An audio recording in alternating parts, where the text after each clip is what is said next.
Well, hi, good morning. Thanks so much for joining me here on Lake Couchiching.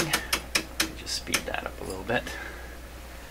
There we go. So today what we're going to be doing, we're not going to be looking at my SDR. We're going to be looking mostly at this piece of software that's coming up now.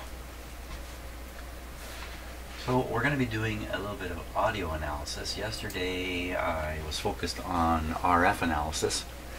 So today we're going to do audio analysis, and you can see right away the software I'm using is simply listening to the microphones in my shop. That's why my voice is popping up there. And I'm going to be utilizing a signal generator over here, kind of behind the other radio. Shuffle some things around here. It's a little crowded in the shop. So back there you can see the signal generator. It's putting out a signal at about 950 kilohertz. So I'm going to modulate this signal so there'll be a tone coming out of the speaker over here. We'll see that on the scope. I think the upper display, I think the lower display on the scope is still the output of the detector in here. So let's turn on the radio and get her warmed up. Everything should be pretty much the same as yesterday. Okay, and we got this running around 900. Where are we tuned? Let's tune this up around the middle. Okay, so I tuned the radio to 900. Give it a moment. Put it on full power here.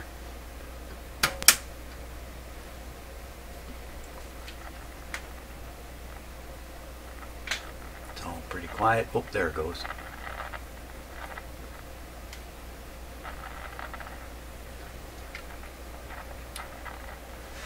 So I have the signal generator output connected across the antenna here, so it's kind of shorted out the antenna, if you like. So we're not hearing much. And I'm going to guess the, let's see, signal generator is putting out kind of a medium-low level signal. Should be receivable. Okay. Radio's switched to AM, that's a good thing. So my choices are tune the radio or tune the signal generator. Let me tune the signal generator here. A little easier, in fact.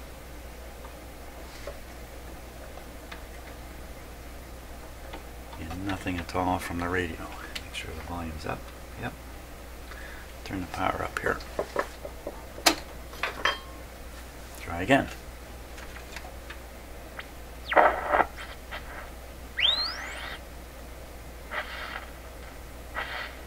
Something very odd about that. Make sure I got modulation on. No, I do not. Okay, there's 1000 hertz tone here. It's about 30% modulation. There it is. Now we can hear it finally. Let's tune a little more. That sounds very odd to me. Let me just swing through it.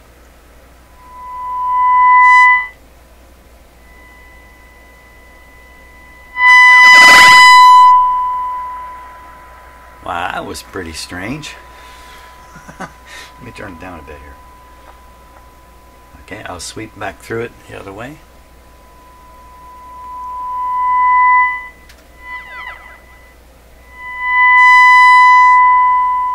Wow, this radio never fails to amaze.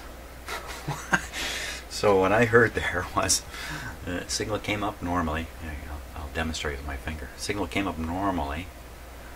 Got to the point where it really sounded like it was tuning in, dropped to nothing, became a funny little squiggle, and then it came back and rolled off, as if the main part of the signal was blanked out somehow. That's screaming ABC. Okay, let me watch a couple things more closely here. I really wasn't watching the scope very close, so let me try it again.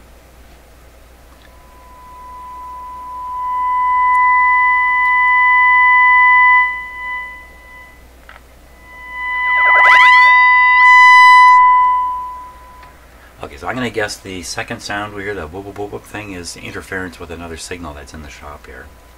So I'm going to move this. Let's move it down here. Just move it to another spot and go after it here.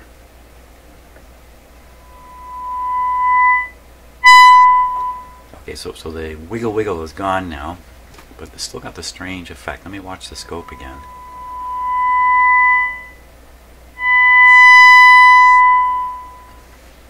Okay, so the scope is moving in a bit of an odd way, you might think. That's because I have it switched to AC here. And there's a DC voltage being applied on the AC setting. The capacitor in here that's blocking the DC charges up and discharges, and it takes a period of time, and so this will drift. But now I have it on DC. This will actually move with the ABC voltage, in fact. So let me tune the signal generator, watch the scope.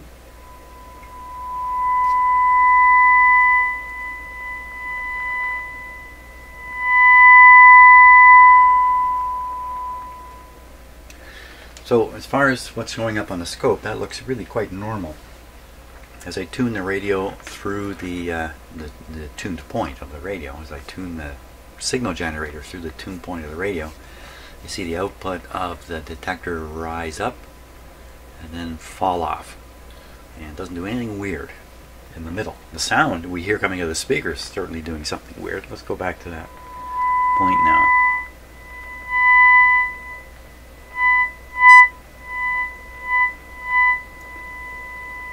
So it's almost as if it's generating just too much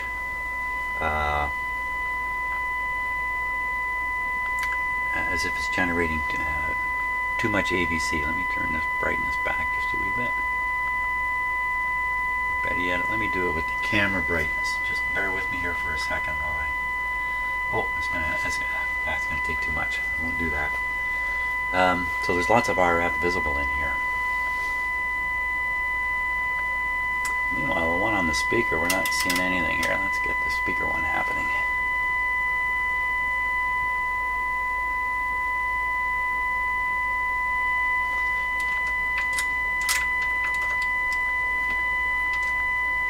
So the speaker doesn't look very good either. It appears to be cut off in the upper half of this. Is that definitely the speaker? Let me just double check and make sure. That is definitely the speaker we're looking at, this upper one. Let me tune around a little bit. Okay. I turn the volume down a little bit and blowing my ears off. So when this was up when the volume was up, you could see quite clearly the top of it. And it's not right. Let's tune this right into that cutoff point again, or is that where we are now?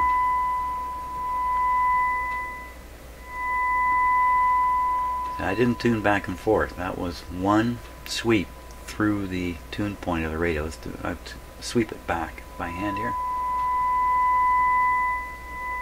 Look at that. There's a minimum point right in the middle here. And it's just coinciding with the largest. Okay, now next, with the largest ABC voltage. It's as if there's too much ABC. Can you have too much ABC? Okay, let's take a look at the what's going on the lower display of the audio analysis software. The lower display is a frequency spectrum display. So we look at 1000, you see a nice peak sitting there. If I change the modulation to 400 Hertz, let's see what happens here.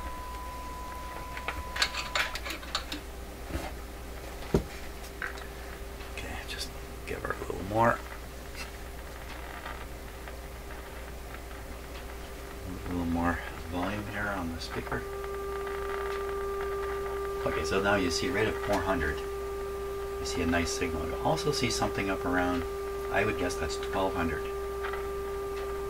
And you can see something at 800. And it turned up louder. And now you can see the 400 something around 1200, maybe 1600, and 2000.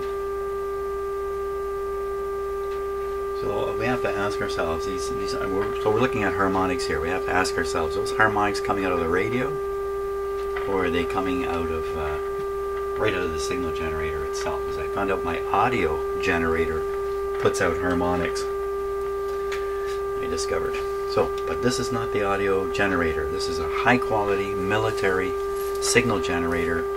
Very doubtful it's putting out harmonics.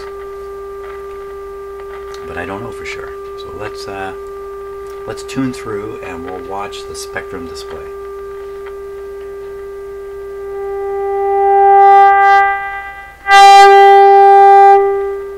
Okay, sorry about that. I didn't realize I was in the quiet spot. Let me just adjust my microphones here a little bit.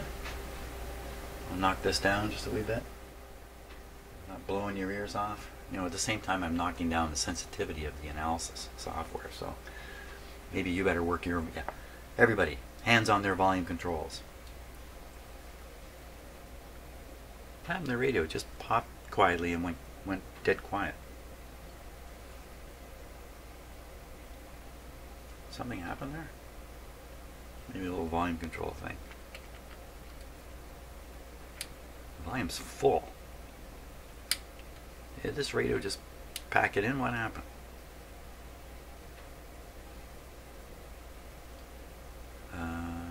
Okay, let's move the signal generator. I'm not really sure what happened there. Okay, let me tune through it once. Oh my. Oh my my. That was pretty normal. Let me come back.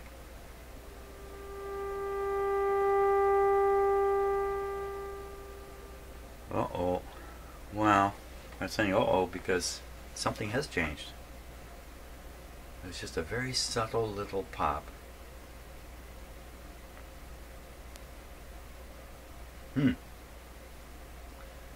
Oh my gosh, well that could be anything under the sun has happened here. Wow, I was just getting ready to have a lot of fun with that weird effect. Darn it, come on radio. Why is it, you know, they work when you don't want them to and they won't work when you do want them to. My gosh. Well, what to do now? I got a radio that seems to operate in two states. Now, you know, that could easily be a capacitor thing. I'm going to change the capacitors, the thing's going to go away. A little static coming back now.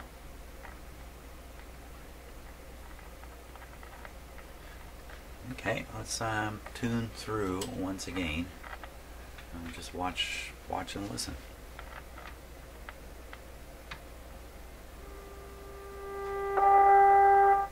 Oh. Okay, so that's back to its bad behavior again.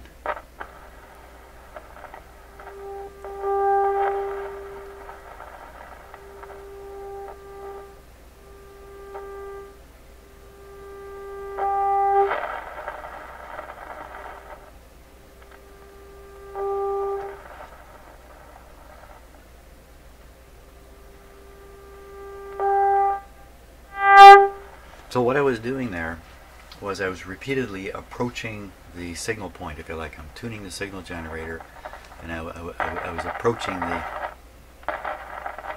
You know what, this static might be an opportunity here.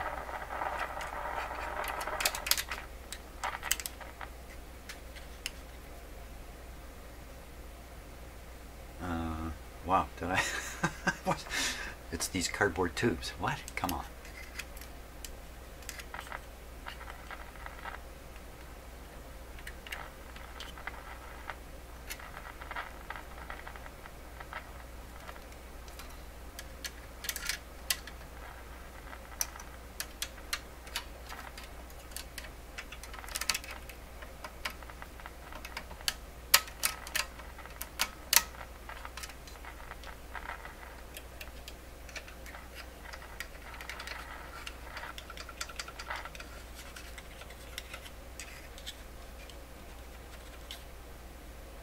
Static has stopped.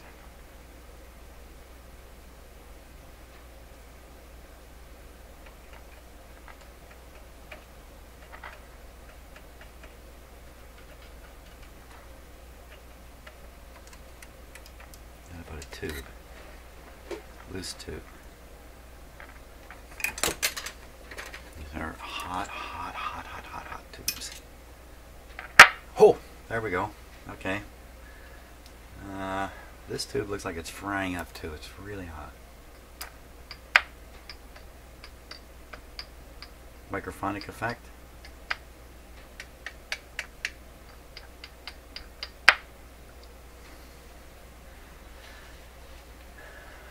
Well, we obviously can't have bad tube connections here. Okay. I'm going to have to deal with that right now. Oh. Hello. Oh yeah, I think we're going to have to deal with that right now. Hope you could hear me there. Once again, I don't have VU meters handy while I'm in here talking. Gotta. Okay, keep a focus here, Jim. What are you going to do now? You got, looks like intermittent tube socket problem on a scaldingly hot tube. I have an alternate tube there too. Never tested the output tube. I don't think I tested it.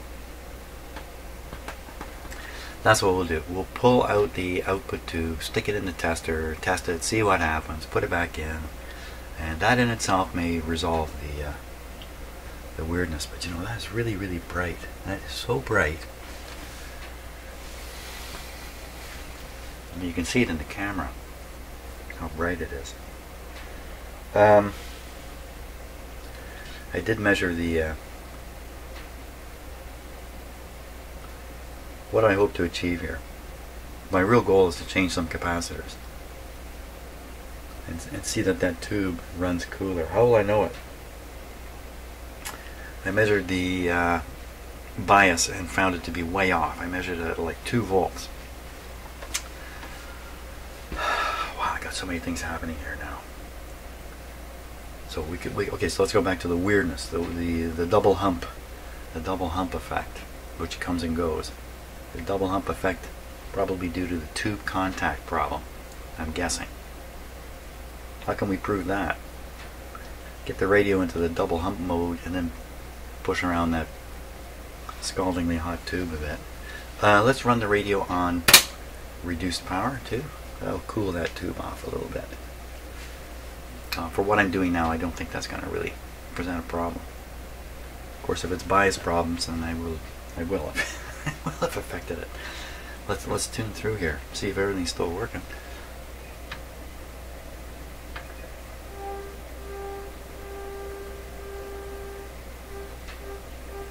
Seems pretty normal to me. Let's turn it up here a little bit. That's full blast. That's not so normal.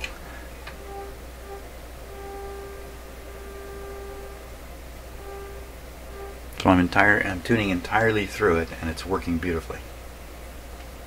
I need the double hump though if I want to experiment here. But I don't. Okay, so at this point, whatever it was that was causing the double hump thing is out of the picture at the moment, whether it's a capacitor or the tube contact.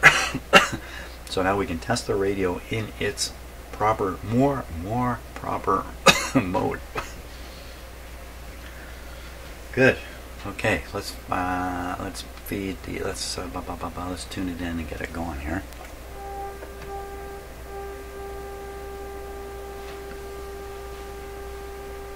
So again, so looking at the spectrum display.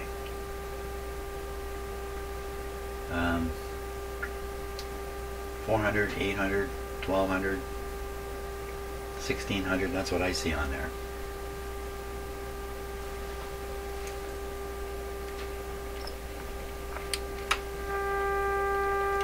Turn the treble up on the radio. You can see them much better now. You can hear it in the sound too. Instead of sounding smooth and mellow, it sounds kind of coarse and buzzy, sort of. And you know, it's just harmonics. That's how our brain processes them, right? Because there is no such thing as sound. We don't hear anything over there. We're totally blind too. Did you know that as people? Okay, we can't hear, we can't see. Your probably wondering, what is he talking about? Well, there is a long discussion behind those statements of we can't hear and we can't see, and someday I'll go into it. But we can't hear, we can't see, and money is not what you think it is. There you go, there's 3 of them to work on.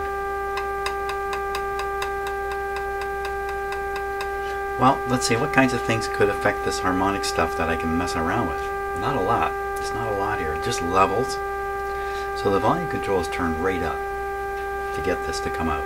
So it must be either the amp is weak, the input is low, volume control doesn't work. The input's low. So let's turn down the volume to, let's say, a normal operating range, maybe 30% up. That would be like that. Barely hear it. And we're putting in a fairly strong signal into the antenna. There's no reason to increase that. The modulation level, if I'm reading it right over there, is 30% where it should be. This radio should be a lot louder.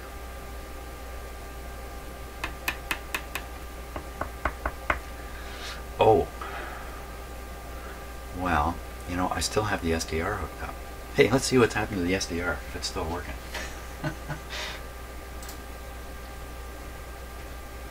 Just for fun. We'll just take a look at this and see what happens. I'm going to tune around just a little bit here with the signal generator.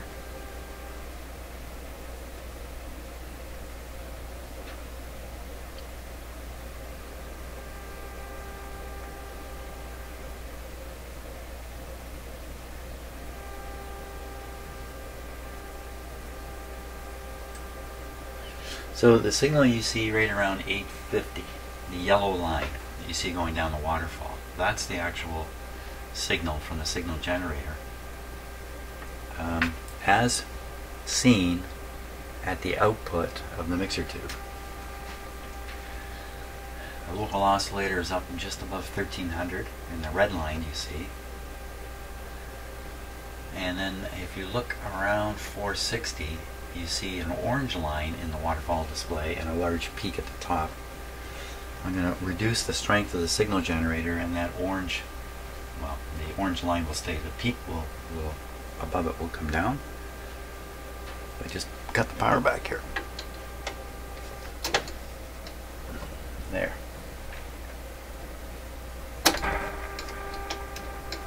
What happened there? And I noticed this a couple times now. I might as well comment on it. Variations of input signal strength cause this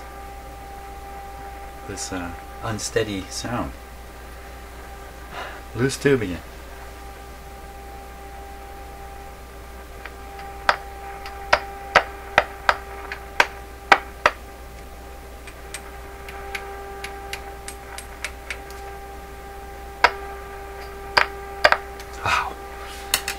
Loose tube or loose part under the tube. Wow, that's not very light, but just have to be stunningly sensitive for. Oh my, what happened there? I just barely touched something.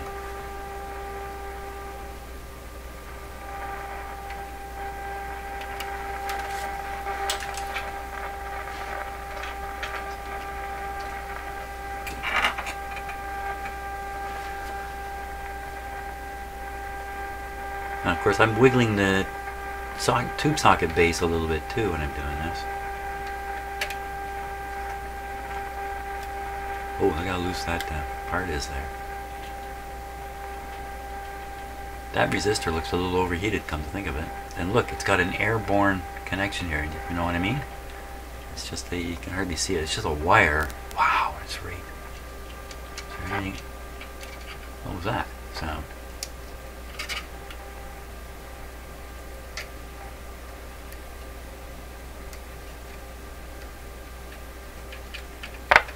Oh, oh, oh.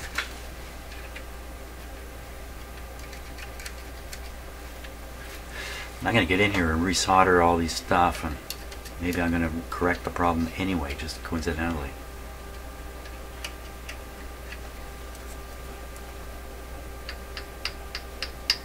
Where'd it go?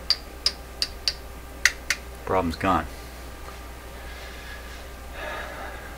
yeah, I'm just going to assume it's just a tube socket thing, and fiddling around in there is going to probably clean it up. I'll eventually pull out that tube. Let's double check the grid voltage. I'm not happy that I made the measurement correctly last time.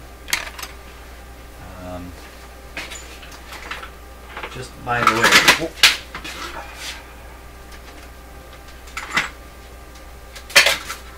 while I'm working in here, sometimes what I'm doing, I'm not paying 100% attention. I'm moving quickly at it. I take a test, I get a result, and in my head I ask myself, did I do this right?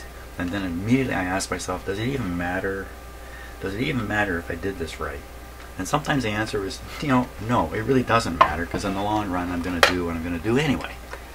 And also in the long run I'll probably repeat what I'm doing, and probably, if there is any problem, clarify it. And I don't say these things necessarily on the video. They're just rolling through my head very quickly. It's just kind of normal stuff. Hey, what's going on?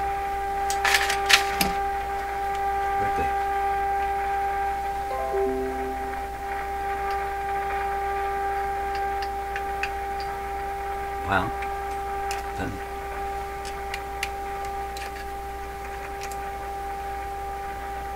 so I mean, we're hearing this. Are we seeing it on any of these instruments? Especially on the scope here. Is it going up? And hey, there I am. I'm on my scope. Wow, how'd that happen? The miracle of video stuff.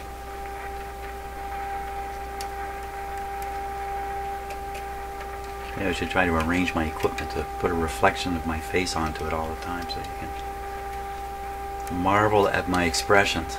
Okay, so nothing's happening here.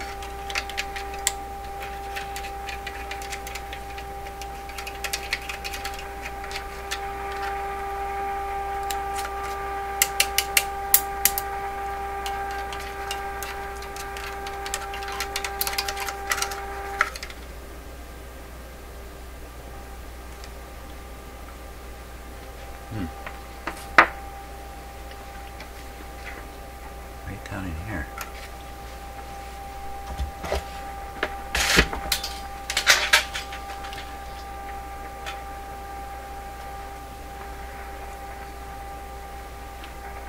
Now I'll try to wiggle each component one at a time, is what I'm going to try to do.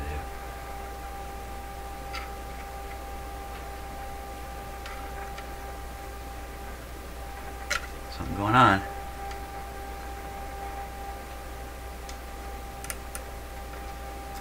Oh, you know what? This is that red resistor with the cracked shell on it. I just moved it a bit. Look at that.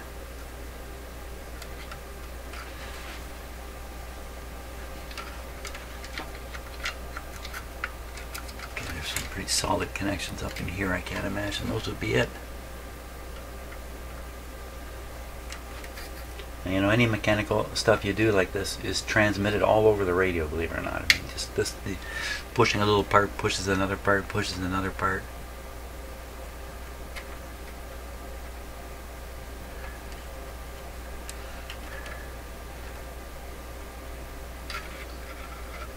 It's right in here.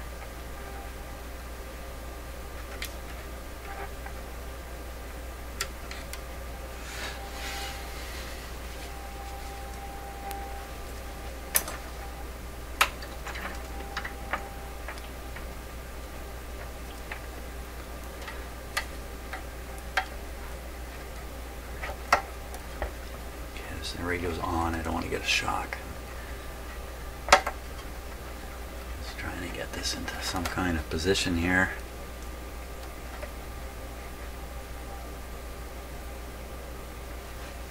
Okay, bear with me a moment here. I gotta fiddle around. Fiddling. Now you get to watch this for a change.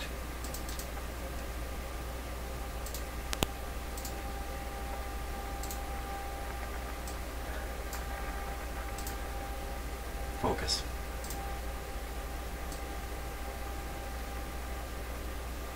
There's the cracked resistor back there.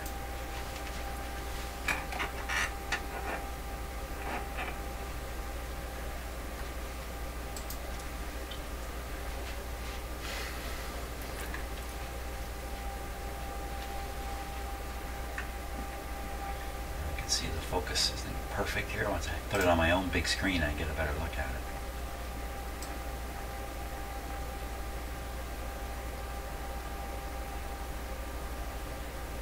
There's that resistor down there. There we go.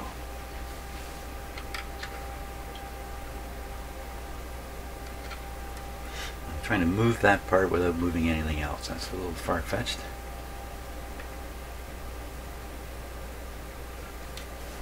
Hear anything happening.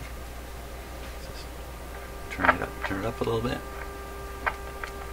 And I'm not far from this volume control either, which could easily be responsible for stuff like this, even though I'm wiggling this resistor. Trying anyway. Where'd the problem go?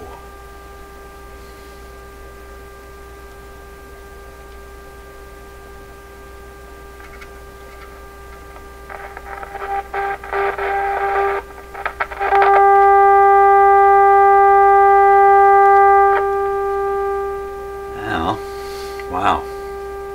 Guilty. Is it really?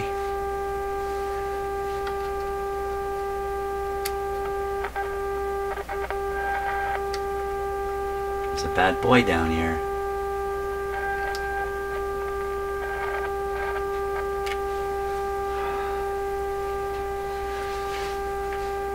Wow, let's see. Okay, so that the bottom of it, just behind the yellow capacitor, it connects to a terminal strip. Is it the terminal strip? The terminal strip is, it looks like it's riveted to the chassis. The rivet terminal appears to be used, but only on this really the big capacitor you see right in front of you. So what I'm concerned is the rivet is failed, and so there's a bad ground. I'm going to push on the terminal strip. No, that didn't do anything. Let's push that capacitor again. Oh yeah.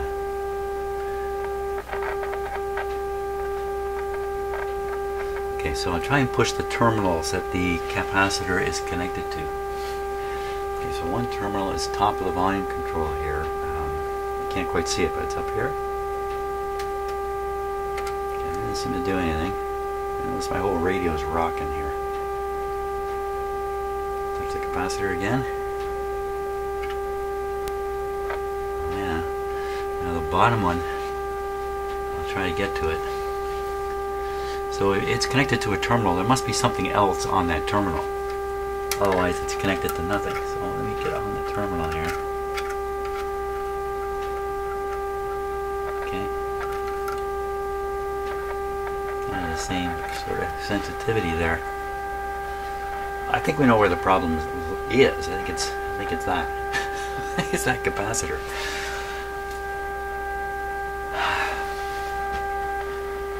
Listen to the radio, it's just doing its thing there.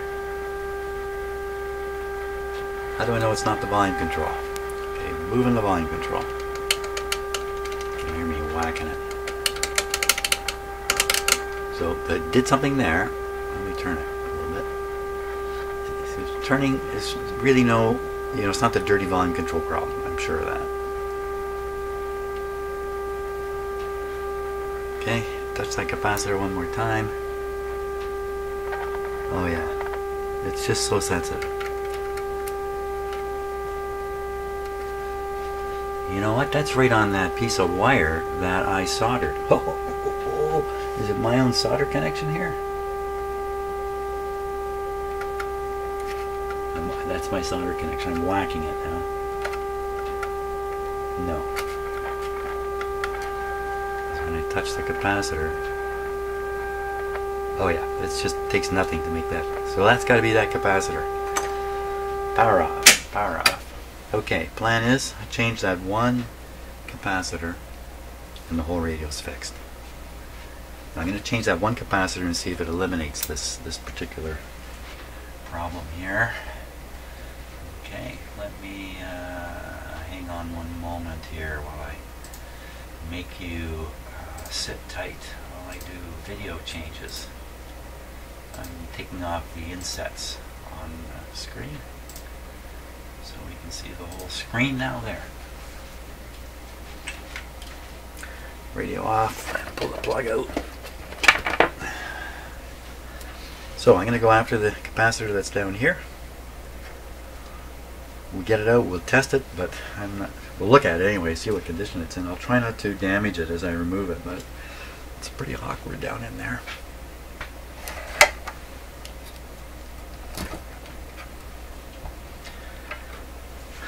Okay, away I go.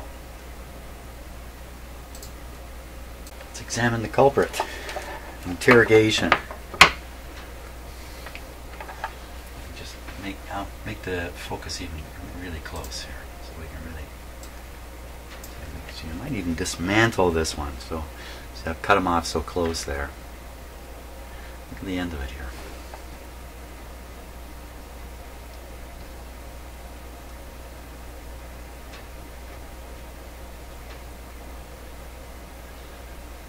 So when you're looking here, like up on the upper edge here, let me get my pointer.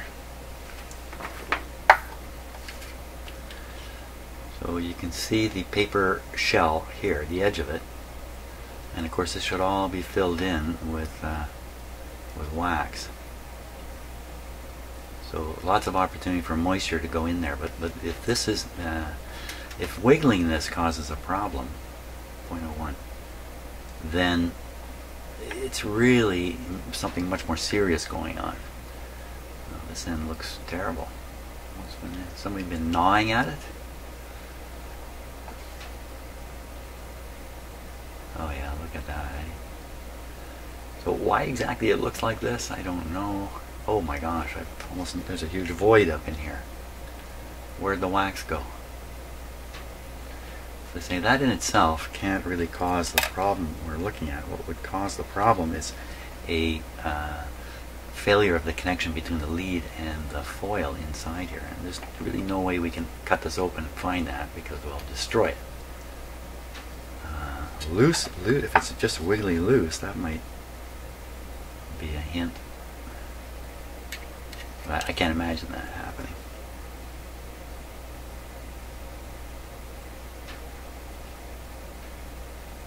So it's not wiggly loose.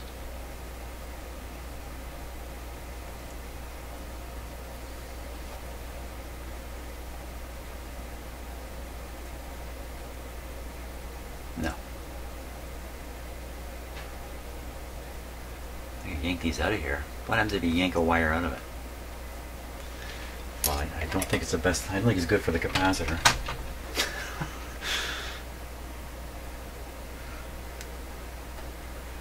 Okay, here we go. Yanking.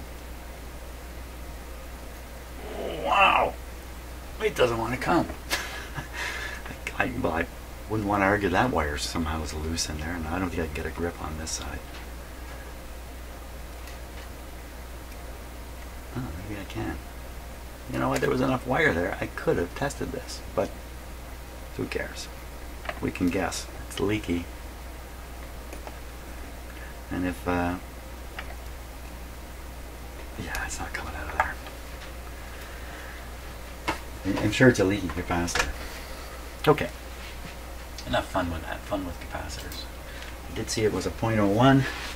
0.01. I'll stick in a 0.01 in there. Beautiful. One capacitor.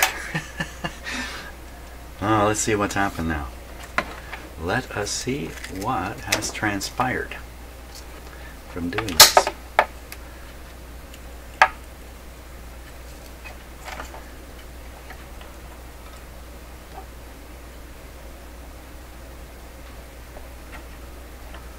Transpired, is that? I think that's a good word to use.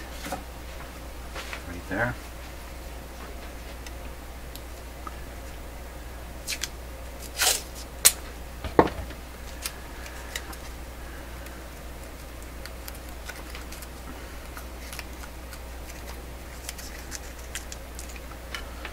Okay, let's put this back like this.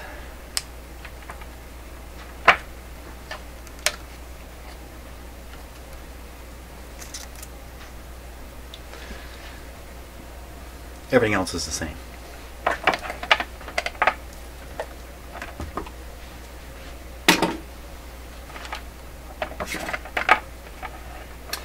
So just before I come in here, often in the morning, the last thing I'm doing is watching a TV show called Mayday about airplane crashes. A fantastic show produced here in Canada, but there may be like a, Australian Mayday, and there may be other countries that are producing the same program.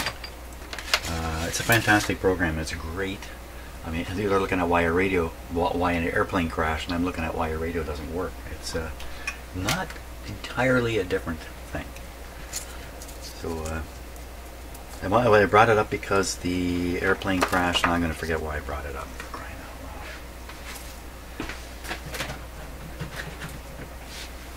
loud. Sometimes the kinds of things that happen to me in here, where I make mistakes, I get confused, that kind of stuff, is the same thing that happens to people everywhere all the time, including pilots in airplanes. And it's pretty unnerving sometimes to watch what happens to two totally qualified, totally skilled, totally experienced pilots who, for instance, in yesterday's Mayday, forgot to set the flaps on takeoff. And as they're trundling down the runway, the warnings are ringing in the cockpit. What are called configuration warnings, saying the plane cannot take off, it cannot fly. And you know what? They just continued on down with these alarms going and took the plane off and crashed it right away. What happened there? Well, the same kind of stuff that happens to me in here. That's why I would never want to be a pilot. You cannot guarantee you won't be a human being at some point, and you can't guarantee it won't be a human being. Okay, let's turn this thing on. I'm talking too much, doing too little. Talking too much, doing too little. There we go. Why am I so hesitant? I don't know.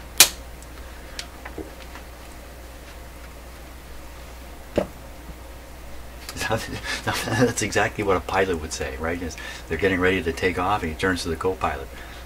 Why am I so hesitant? I don't know. Let's go. I hear something. I do hear something.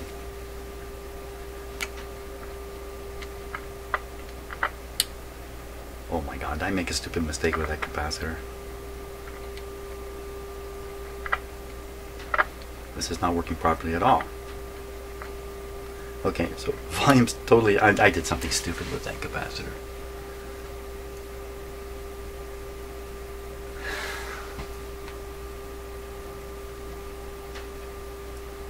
What the heck is going on? So you can see me turning the volume here.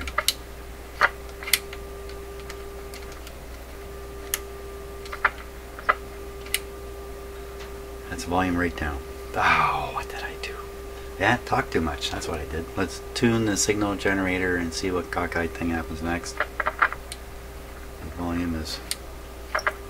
volume's working backwards. How's that for fixing the radio?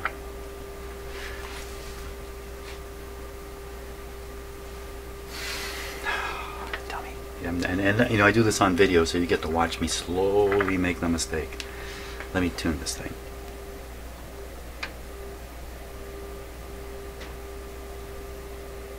That's the maximum. Okay, let's give it full power just in case there's some weird low power thing happening here. No, I booped this up. I've done something stupid.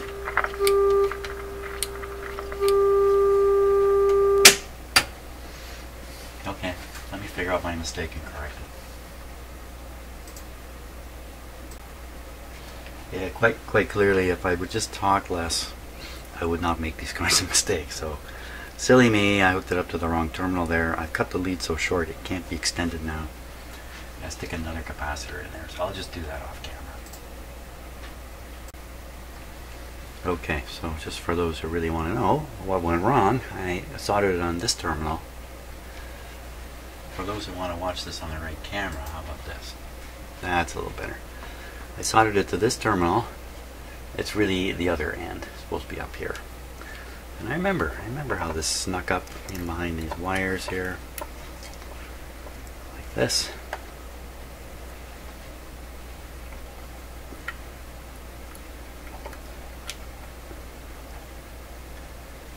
Okay. Okay.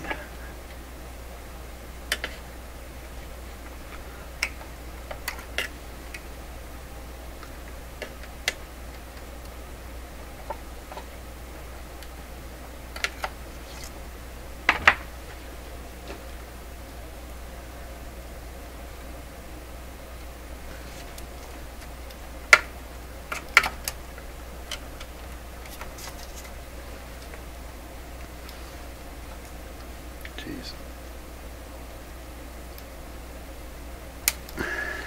Okay.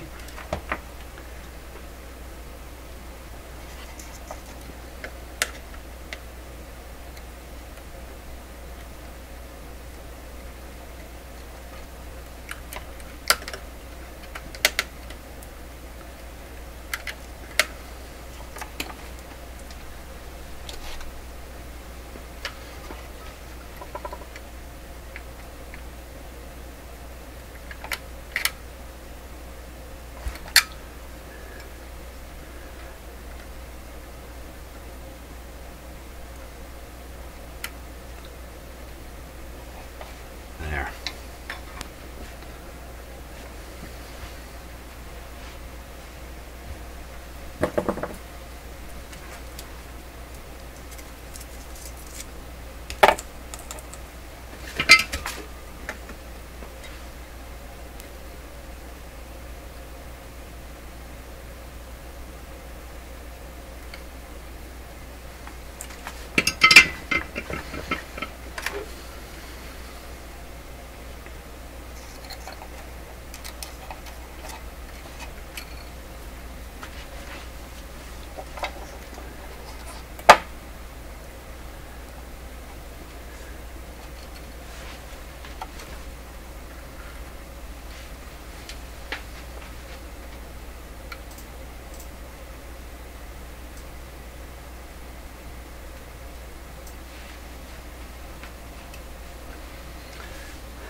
That's way too much wire here.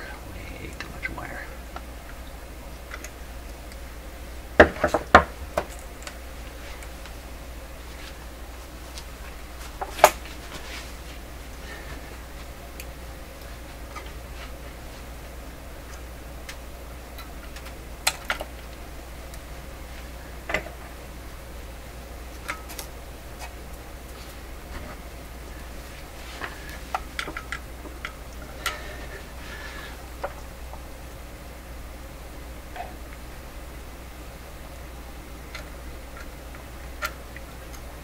Hole in there.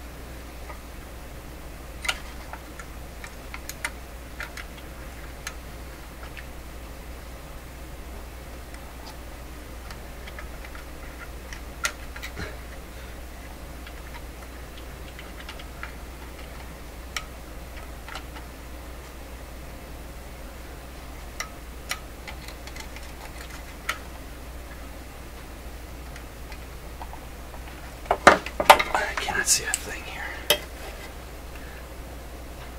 Can't really tell on camera either.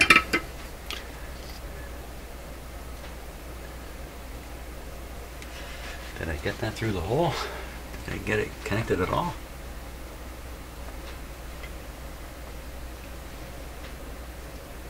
Surprising to me that that's connected. Okay, let's see. Let's see what happens this time. Okay, so this is okay. Back up there.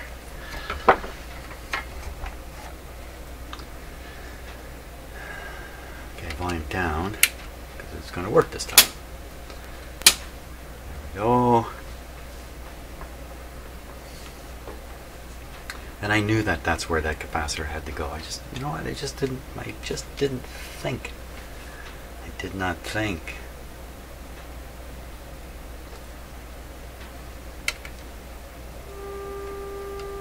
Well, that's a little better.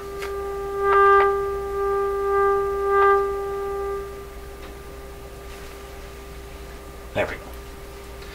Put the camera back up here to look at the scope.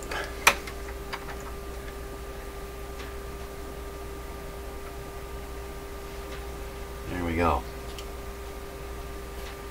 Okay, volume down. So you can see the volume goes down, speaker signal drop, but the output from the IF, of course, remains. Let me tune the signal generator and make that output maximum.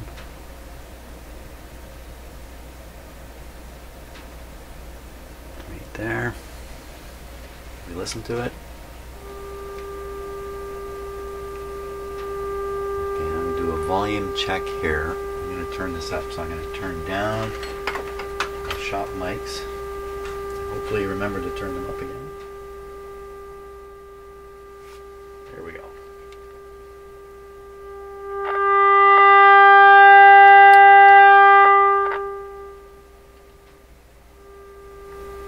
That probably still overdrove the video, but maybe not. So what I heard there was half the volume, control rotation, increase the volume of the speaker, and when I got about halfway, the volume didn't seem to increase to me. It seemed instead to be a bunch of harmonics that were increasing. That's what it kind of sounded like to me. At that point, fairly loud, but yeah, I really don't have a good grip on how loud the signal is that's coming from my signal generator. You have to tune in a radio to really hear it. But the fact is, we probably got rid of a serious problem in this radio. It's probably what happened here today. So, and down here again, down where you can't see, down there, down on all this stuff again. Well, for the last thing, let's just play a radio station and hear what this sounds like. I think that's probably the smartest thing to do. So we'll disconnect the antenna from the signal generator here. Okay, we'll bring it over. And we're running on restricted voltage, but I don't think it matters. That didn't jump to life, did it? Let me take this one lead off here.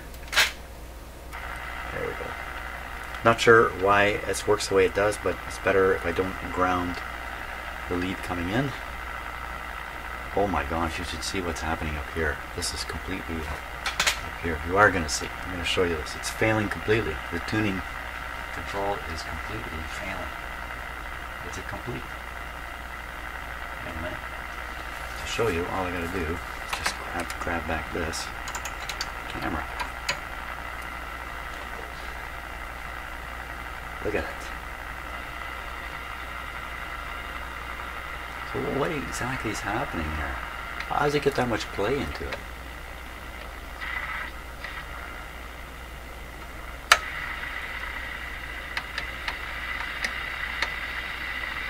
See somebody's clumsy repair technique with the solder.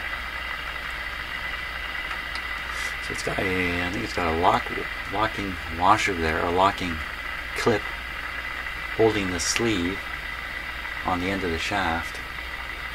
And then this looks like it's probably pressure fit onto the brass shaft here. I think this is moving. I think that this is moving forward here.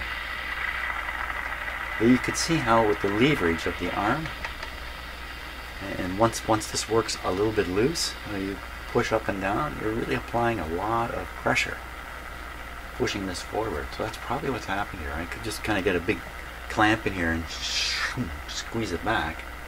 It's probably the smartest thing to try first. Okay, so it's not going to fall right out or anything, but wow, it's definitely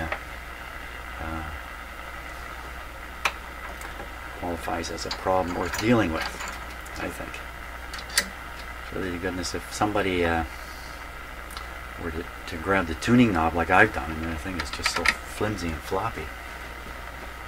give you the EBGBs. Oh yeah, we're going to try tuning some stations in. Right. Let's use that tuning knob now. Come on over here. Have a look here.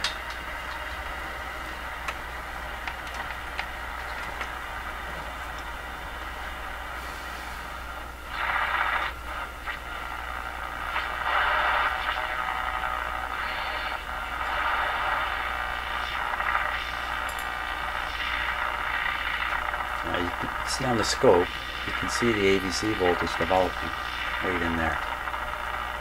That's noise, I think.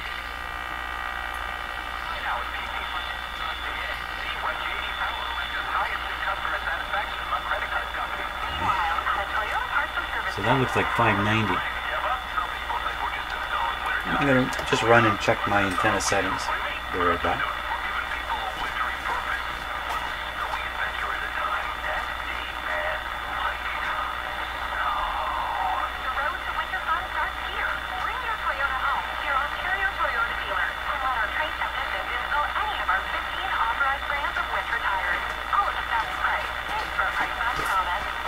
Okay.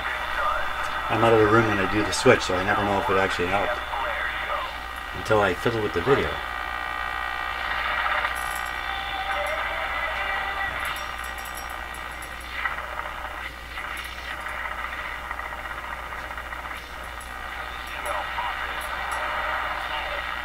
There's 640.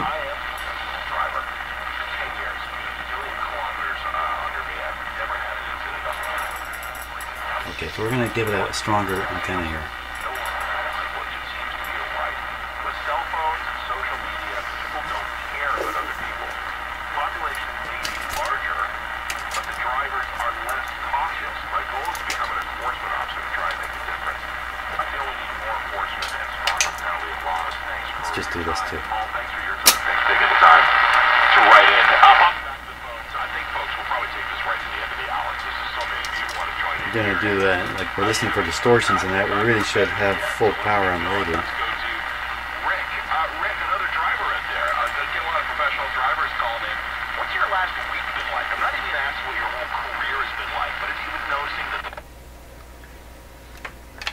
what's the last week been like? Okay, now half the loop here. And now the rest. Make it into a real loop.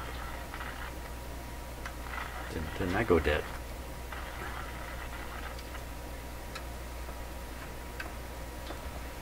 Okay, let me just tune the antenna. I'm not going to touch the radio here. Tune up the antenna here.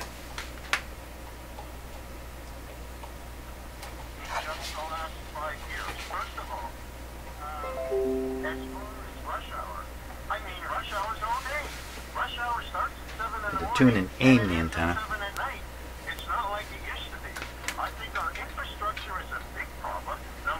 Volume. Oh, it's barely up. You know, let's face it, black is the in color, especially for a lot of kids. And you know what? When I was a kid, it was in for me too. I liked to wear my black jeans and my black shirt and my black coat. But when I went to cross the road, my eyes were open.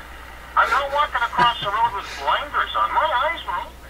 But what I see happening today, as I drive all day long, is I see. And it's not just younger people now. It's now even people, middle-aged people now, that they're walking across, they're taking that step off the curb with the face glued to their phone and not doing the simple thing of, hey, look both ways before you cross the street. It's a... Well, I've never heard that before in my entire life. That's good advice. Wish I'd known that all this time. So, if you watch this now, remember this looked bad. This looked like the top was cut off and the bottom looked okay. Take a look at it now. Now, one more really quick thing I really have to get in. I've got a good friend of mine who works for the Department of Transport. All right. And he works at the Driver Training and Driver Examination Center. He does. A good friend of yours? Watch what you say next because he may not be working there after you finish saying what you're about to say. The last thing, let's just look at the harmonic content of the output again. I'll hook back up to the signal generator because this is proving that the radio's working really quite well now. It's really what we're finding out. really hardly done anything to it, frankly, to be frank with you.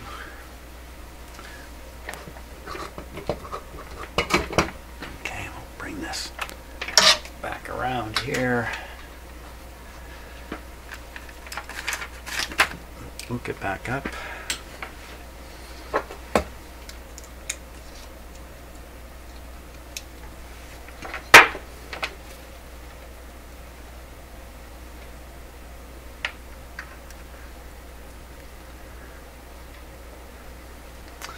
So we're broadcast. This is set to 850 right now. Volume 850. Yeah, it's definitely there. Let's turn it back. So this now represents what would be a typical weaker signal, but one you should still be able to pick up.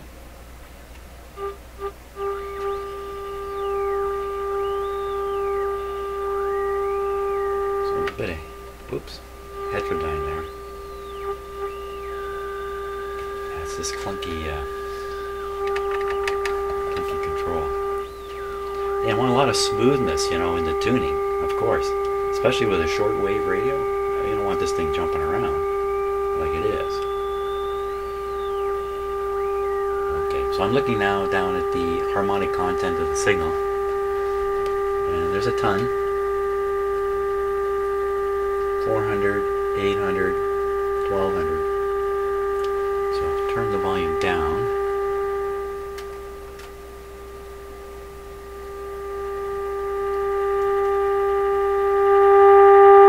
Okay, let me turn down the microphones here in the shop. And before I do that, just to keep an eye on the upper display too. The time-based display as opposed to the frequency display. Something funny going on there.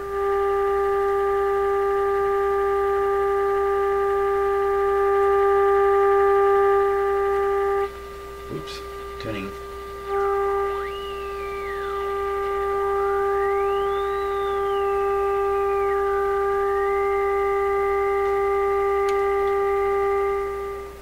So what we're hearing and what we're seeing on both of these scales, of course, are exactly the same thing. We have to accept that. What I'm hearing is not a nice clean tone. I'm hearing it with harmonics. I recognize what they sound like. And you can see the harmonics on the frequency display below, which we've been looking at. The upper one, what you're seeing is the distorted sine wave due to the harmonics, or from which the harmonics come, or however you want to look at it. Let's look at it again. The upper one, the upper.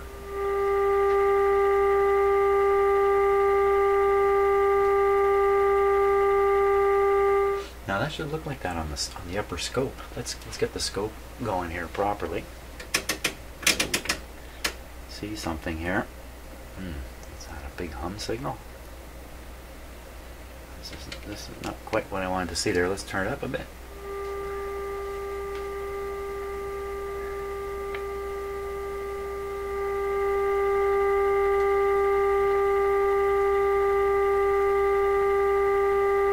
Well, I find this quite interesting. On the display here, you can definitely see there's a hum in the signal.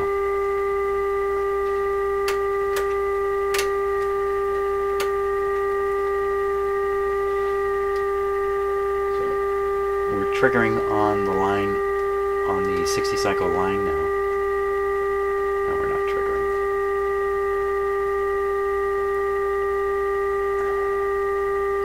Scope is hard to make it trigger.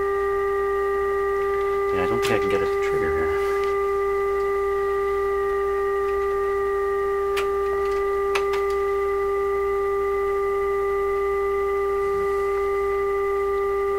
Okay, it's just maybe a little too complicated of a signal for it. It's too complicated for me anyway. But when I look at this actual sine wave here, let's spread it out a bit. Oh, son of a gun.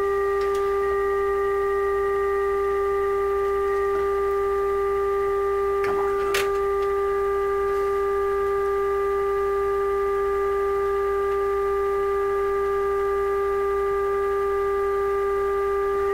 too happy triggering, is it?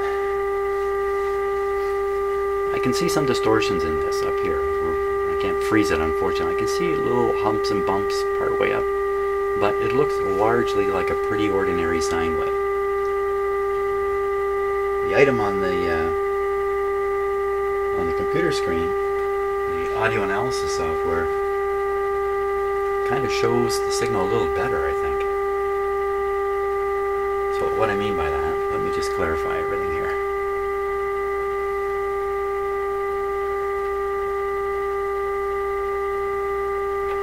This is what's reaching the speaker, and then the thing just below here is also exactly what's reaching the speaker. You can see my voice in the computer display, not on here though, of course. Just be quiet for a minute, just compare the two.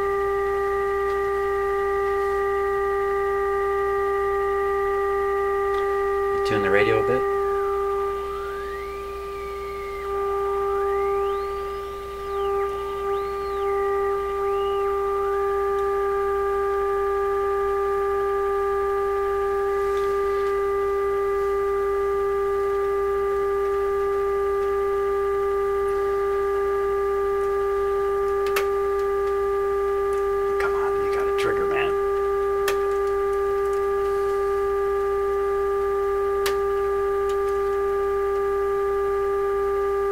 Sort of got it. Sort of got it. I think the problem is there's a 60 cycle hum or some hum in here that's causing the scope to try to trigger on two different signals. That's kind of what's going on, I think. Still bobbing around.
Okay, just got to check my volume levels here. Make sure got everything back to normal. Okay, so I don't know exactly what you heard all that. I may have had the volume, the microphone levels too low for some of that. What I did at the end there was I turned the volume up really high. This is really quite loud in here, like thoroughly loud. And not much distortion either. I couldn't hear a lot of distortion. I couldn't see a lot of distortion. And I also changed the frequency, I didn't mention it, up to 1000 Hertz for that last test. So the 400, you see a little more distortion than at the 1000 Hertz. So it looks, so it appears. So we're done. So that's it for today. That's enough. Got rid of another problem that would interfere with further analysis of the radio. The intermittent nature of that capacitor, and you know, lucky I caught it. I just really quite lucky I caught that. I could have gone on, done all kinds of stuff, and then seen effects that were really coming from this capacitor down here. But I think now the radio is really quite stable from here. So we should see, as I make changes to the radio, just a steady improvement, maybe a reduction in harmonics, maybe an increase in volume, maybe some tonal improvements, although it's very hard to hear tonal improvements with a speaker just sitting flat like this. I mean, this was really, really tough to do. But so far, this $10 radio is really working out. And took a look at the cabinet. This has a cracked cabinet. And I'm hoping to fix the crack right in the face of the cabinet. I was rummaging around. Look what I got. I got wood filler. It's brown too. I got the stuff I need even. So hopefully I'm going to end up with a really nice looking radio, working really well, worth $20. Wow. No, it'll be worth quite a bit more than that. So thanks a lot for watching, and we'll just carry on tomorrow and see what else we can dig out of this radio.